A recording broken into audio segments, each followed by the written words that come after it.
देखते हैं YouTube channel धीरज Verma SSC में आपका स्वागत है। क्लास 9 एक्सरसाइज 6 इंट्रोडक्शन कह रहा है यदि 3 या अधिक बिंदु, जैसे या 3 हो या इससे भी अधिक बिंदु हो, एक ही रेखा में स्थित है, यानी एक ही रेखा में स्थित है, यानी अलग अलग ना होकर एक ही रेखा में स्थित है, तो वे संरेख बिंदु कहलाते हैं। तो वो बिंदु क्या कहलाते हैं? संरेख।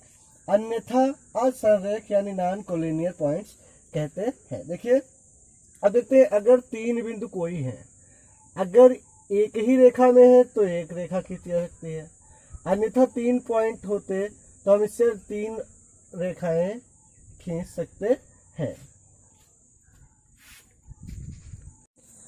देखते हैं कोणों के बारे में कुछ जान लेते हैं। तो देखिए ये होता है न्यून कोण। न्यून कोण एक्यूट एंगल। न्यून कोण क्या होता है? देखिए ये होता है, यहाँ पर समझिए पहले 0, यहाँ देखिए 0 x, इसमें कौन अधिक है? x अधिक है, यानी 0 से अधिक, और इसमें कौन सा अधिक है? यानी 90, यानी 90 से कम है और 0 से अधिक है। जो कोण 0 से अधिक 90 से कम होता है वो न्यून कोण होता है। तो यहाँ पर x ये क्या है? हमारा न्यून कोण है। x का मान यानी 0 से अधिक और 90 से कम कुछ भी हो सकता है, 89, 78 कुछ भी हो सकता है। फिर देखते हैं समकोण क्या होता है, राइट एंगल क्या होता है। देखिए राइट एंगल क्या होता है, इसका पूरा एग्जैक्ट मान 90 अंश होता है, ना 90 से कम ना 90 से अधिक। फिर देखते हैं अधिक कोण। तो यानी अधिक कोण क्या होता है? अधिक कोण एप्टस एंगल, तो ये होता है 90 से अधिक। देखिए यहाँ पर समझिए, यहाँ पर 90 और जेड, यानी ये अधिक है और 180 से क्या है? कम है, यानी 90 से अधिक और 180 अंश से कम, उसे क्या कहते हैं? अधिक कोण।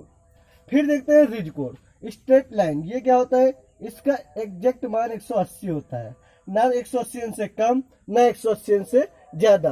फिर देखते हैं प्रतिवर्ती कोण क्या होता है, रिफ्लेक्स एंगल क्या होता है। देखिए न्यून कोण जैसा ही बिल्कुल बना है, लेकिन इसमें ये वाला कोण पूछ रहा था और इसमें ये बाहरी वाला कोण पूछ रहा है। तो ये क्या होता है?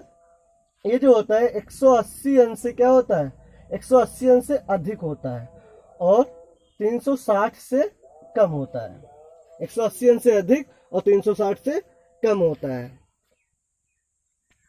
देखते हैं, समझते हैं फिर नेक्स्ट एग्जांपल, पूरक कोण। कप्लीमेंट्री एंगल क्या होता है? देखिए समझिए, इसमें होता है 2 कोणों का योग x और y, यानी 2 कोणों का योग 90 अंश होता है, उसे पूरक कोण कहते हैं। देखिए इसकी मदद से हम कभी कभी निकाल सकते। देखिए अगर 2 कोण है तो दोनों के दोनों न्यून कोण हो रहे हैं, क्योंकि अगर 90 लेते हैं तो अधिक हो जाएगा, यानी 2 कोण लेना है, यानी छोटे छोटे 2 कोण, लेकिन जिनका योग कितना होना चाहिए? 90। इसकी मदद से कभी कभी सवाल इससे पूछ लेता है, अगर पूरक कोण है और एक कोण है 50 अंश, तो दूसरा कोण पूछिए, बताइए। तो यानी x हमको नहीं पता है और एक कोण हमको पता है 50 अंश, तो 90, और ये 50 अंश उधर जाएगा, घट जाएगा, यानी 90 प्लस का इधर जाएगा माइनस का, तो कितना हो जाएगा? x बराबर 40 अंश। तो ये कितना आ गया हमारा? 40 अंश। कितना भी होगा, ये 60 आएगा तो ये 30 आएगा, फिलहाल दोनों का योग कितना होगा? 90 होगा। फिर देखते हैं संपूरक कोण। संपूरक कोण क्या होता है? Supplementary angle. इसमें क्या होता है? 2 कोण दिए होते हैं और दोनों कोणों का योग 180 अंश होता है। इसकी भी मदद से सवाल लगा सकते हो। इससे अगर ये 130 अंश है, मान लो x का मान हमको पता है, यानी एक कोण दिया होगा दूसरा कोण निकालना होता है, तो ये आ जाएगा 130 प्लस y हमको नहीं पता 180, तो आ जाएगा y बराबर 180 माइनस 130, यानी y का मान कितना आ गया? 50 अंश। देखिए ये 50 अंश आ गया। अब देखिए इन दोनों का योग कितना हो रहा है? 180। अब फिर इसमें कुछ सवाल आते हैं। इसमें दोनों कोण समकोण हो सकते हैं। समकोण होता है 90 अंश का, तो इसमें हो सकता है कि दोनों कोण समकोण हो, ये भी 90 का हो और ये भी 90 का, और ये संपूरक कोण भी हो रहा है, क्योंकि 90 प्लस 90 कितना हुआ? 180। फिर कह रहा है इसमें एक अधिक कोण होगा तथा दूसरा न्यून कोण होगा। देखिए ये क्या है? अधिक कोण है और ये न्यून कोण है। या दोनों न्यून कोण नहीं हो सकते, क्योंकि अगर मान लो 80 80 कितना हुआ? 160, तो हमारा योग नहीं पूरा हो रहा है, क्योंकि हमको योग कितना चाहिए? 180। अगर हम इसका बड़ी ये मतलब अधिक कोण ले लें, यानी 90 से अधिक कुछ भी ले लें, अगर हम 95 भी ले रहे हैं, फिर भी हमारा 190 यानी ज्यादा हो जाएगा। यानी इसमें हमेशा एक अधिक कोण होगा, दूसरा न्यून कोण होगा, या फिर दोनों समकोण होंगे।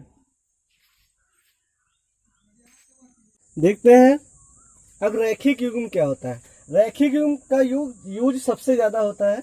सबसे ज्यादा अगर यूज किसी का होता है तो रैखिक युग्म है, क्योंकि देखिए इसमें क्या होता है, ए बी डी यानी ये कोण और डी बी सी कोणों का एक रैखिक युग्म बनाते हैं। इसीलिए ए बी डी यानी ये कोण और डी बी सी यानी ये कोण, इसका योग 180 अंश होता है। देखिए सीधी रेखा कोई भी हो वो रैखिक युग्म बनाती है। तो देखिए इसी प्रकार जैसे 50 है तो ये कितना होगा, क्योंकि ये अगर ये इसे सीधी रेखा मान ले तो इसका और इसका योग कितना होना चाहिए, 180, यानी ये कितना आ गया 130। या अगर इसको हम सीधी रेखा मान लें तो ये 50 है तो ये कितना होगा 130। कोई भी सीधी रेखा हो उसे रैखिक युग्म कहते हैं। देखते हैं नेक्स्ट एग्जांपल, शीर्षाभिमुख कोण वर्टिकली अपोजिट एंगल क्या होता है। देखिए समझिए इसके बारे में। इसमें लिखा है, मान लीजिए ए बी और सी डी रेखा परस्पर एक दूसरे को ओ बिंदु पर प्रतिच्छेद करती है, यानी ये ए बी रेखा और ये सी डी रेखा एक दूसरे को कहाँ पर प्रतिच्छेद करती है, ओ पर। तब क्या होता है, ए ओ डी यानी ए ओ डी बराबर बी ओ सी, यानी ये कोण, यानी अगर ये एक्स है तो ये भी एक्स अंश होगा। फिर कह रहा है ए ओ सी यानी ए ओ सी बराबर होगा बी ओ डी, यानी अगर ये वाई अंश है तो ये वाई अंश होगा। अब देखिए इसकी हम थोड़ा जांच कर लेते हैं। जांच देखिए किस प्रकार से, जैसे मान लेते हैं इसमें कोई आप एंगल मान लीजिए, कोई भी एक एंगल मान लीजिए, जैसे मान लो हमने इसको 50 मान लिया बस, ठीक। अब इसी पर हम आधार शुरू कर रहे हैं। अब देखिए अगर ये 50 है तो देखिए इसे हम इस प्रकार हल करते हैं। तो अभी हमने बताया था अगर कोई सीधी रेखा है तो यहाँ पर ये कोण कितने का होता है, टोटल 180। तो ये 50 है तो ये कितना होगा 50, यानी ये 130, क्योंकि 130 और 50 कितना हो गया 180। अब देखिए, अब देखते हैं अगर ये सीडी रेखा है हमारी, तो सीडी रेखा ये भी हमारी एक प्रकार से रेखा है, रेखी बनेगा ना। तो इसमें भी देखिए ये कितना होना चाहिए, ये वाला 180, तो ये कितना है, इतना सिर्फ 130, तो ये कितना होगा 50, ठीक।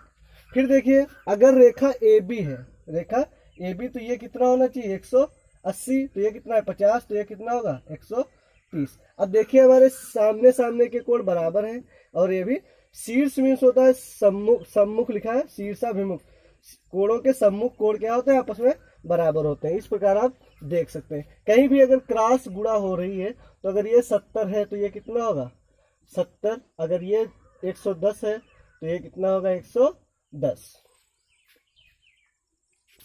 देखते हैं नेक्स्ट एग्जांपल समझते हैं। त्रिभुजों में अंतःकोण तथा बहिष्कोण। देखिए अंतःकोण ये अंदर वाले होते हैं और बहिष्कोण ये बाहर वाला होता है। तो इसमें क्या होता है, त्रिभुजों में बहिष्कोण का जो मान होता है, यानी बहिष्कोण का मान यानी 4, ये जो है ये चौथा कोण, अंतःकोणों के सम्मुख, यानी इसका अंतःकोण ये है, अंतःकोणों के सम्मुख यानी 1 और 2 के योगफल के बराबर होता है। देखिए समझिए, ये जो कोण 4 होता है यहाँ पर, ये वाला एक, ये इस कोण और इस कोण के बराबर होता है। देखिए कोण 1 और कोण 2 के बराबर होता है। इसके कुछ एग्जाम्पल देख लेते हैं। जैसे यहाँ पर लिखा है 50 और ये 80, तो हमने बताया इसका और इसका योग के बराबर ये होता है, तो ये कितना हो जाएगा 130। अब यहाँ पर देखिए कुछ भी कोण नहीं दिया, हमसे डायरेक्ट ये पूछ रहा है, लेकिन ये लिखा यानी ये निशान लगे, इसका मतलब ये होता है कि तीनों भुजाएं बराबर हैं। जब तीनों भुजाएं बराबर तो तीनों कोण बराबर है, यानी कितने कितने के 60-60 के। तो अब ये कितना हो जाएगा, देखिए इसको जोड़ देंगे तो कितना हो जाएगा 120। अब इसमें समझिए, इसमें दिया है बहिष्कोण, डायरेक्ट दिया है, तो हमको पता है कि इसका और इसका योग 130 यानी इस बहिष्कोण के बराबर होता है। तो ये 70 है तो ये कितना हो जाएगा 60, क्योंकि 70 और 60 130। इस प्रकार से आप प्रैक्टिस कर लेना इसकी। देखते हैं नेक्स्ट एग्जांपल। देखिए अगर कोई दो रेखाएं हैं और उसे एक तिर्यक रेखा काट रही है, तब देखिए समझिए इसमें बाह्य कोण क्या होता है। देखिए बाह्य कोण, देखिए तिर्यक रेखा मतलब वही दो रेखाओं के जो बीच वाले अंदर वाले कोण है ये अंतः कोण है, और ये जो बाहर वाले कोण है वो बाह्य कोण है। तो देखते हैं बाह्य कोण कौन कौन सा है, 1, 2 और ये 7 और ये 8, ये क्या है बाह्य कोण है। और ये दोनों रेखाओं के देखिए इस रेखा और इस रेखा के बीच में है, तो ये अंतः कोण है, और ये क्या है नीचे वाले ऊपर वाले बाह्य कोण है। अंतः कोण कौन कौन से, 3, 3, फिर 4, फिर 5, फिर 6। फिर देखते हैं संगत कोण क्या होता है, कॉरस्पॉन्डिंग एंगल्स क्या होते हैं। देखिए संगत कोण जो होते हैं वो रेखा यानी ये तिर्यक रेखा जो काट रही है उसके एक ही तरफ होते हैं, या फिर आप इधर अगर निकालेंगे तो इधर होगा, और जब इधर निकालेंगे तो इधर होगा। अब देखिए इसमें हम मान लेते हैं सबसे पहले इधर देख रहे हैं तो, और संगत कोण जो होता है उसके पास वाला नहीं होता, ध्यान रखना। जैसे 1 है तो 1 का 4 नहीं होगा, या तो फिर 5 होगा या 8 होगा। तो ये क्या होता है, इसमें एक प्रकार से मानिए तो अपोजिट होता है। देखिए ये बहिष्ठ है तो इसका अंतः कोण होता है, ध्यान रखना, कोण 1 और कोण 5। देखिए ये बहिष्ठ, देखिए ये नजदीक वाला तो होता ही नहीं, ना अंतः ना संगत कोण में होता है ना एकांतर कोण में। अब देखिए यहाँ समझिए, जैसे 1 है तो जैसे ये ऊपर की तरफ बना है तो ये भी कहाँ की तरफ बना है, ऊपर की तरफ। तो ये संगत कोण हो गया। 1 का कितना होगा 5, और इस 4 का कितना होगा कोण 8।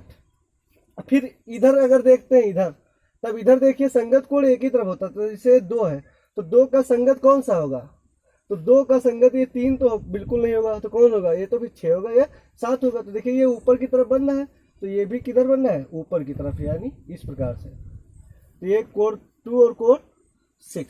फिर देखते हैं कोण 2 हो गया, कोण 6 हो गया।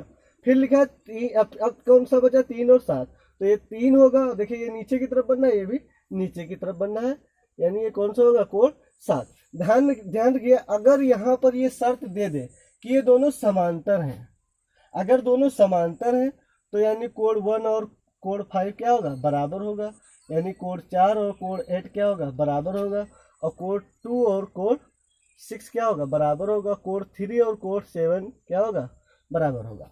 फिर कह रहा है एकांतर अंतः कोण। अब देखिए अंतः कोण कह रहा है तो अंतः कोण सिर्फ 3, 4 है, 5, 6 है, ध्यान रखना, 3, 4 है, 5, 6 ये अंतः कोण है। अब इसमें लेकिन एकांतर कह रहा है तो कोण 4 के, और देखिए कोण 4 है तो इसके नजदीक वाला ये तो बिल्कुल नहीं होगा, और अब ये नजदीक वाला नहीं होगा, और रेखा के क्या होता है, विपरीत होता है, इसीलिए इसे एकांतर कहते हैं। संगत क्या होता है, एक ही रेखा में, रेखा के इधर होगा तो इधर, उधर होगा तो उधर। तो इसका 4 का संगत कौन सा होगा, कोण 6, और कोण 3 के संगत कौन सा होगा, कोण 5।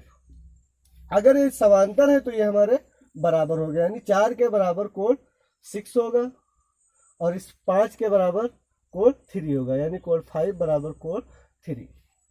अब एकांतर बाह्य कोण कहिए, बाह्य कोण देखिए ये और ये, तो अब इस एक का एकांतर कौन होगा, एक का एकांतर 1 है ना, तो ये तो होगा नहीं, और इधर रेखा के इधर भी नहीं होगा, उधर होगा, यानी कितना होगा, कोण 7, और कोण 2 के कोण 8। और अगर ये समांतर रेखा है तो यानी कोण 1 बराबर कोण 7 और कोण 2 बराबर कोण 8। Exercise 6 the end. अगर वीडियो अच्छा लगा तो प्लीज लाइक कर दें, सब्सक्राइब कर दें। अगर आप चैनल पर नए हैं, लाइक और सब्सक्राइब करने के लिए आपका बहुत बहुत धन्यवाद।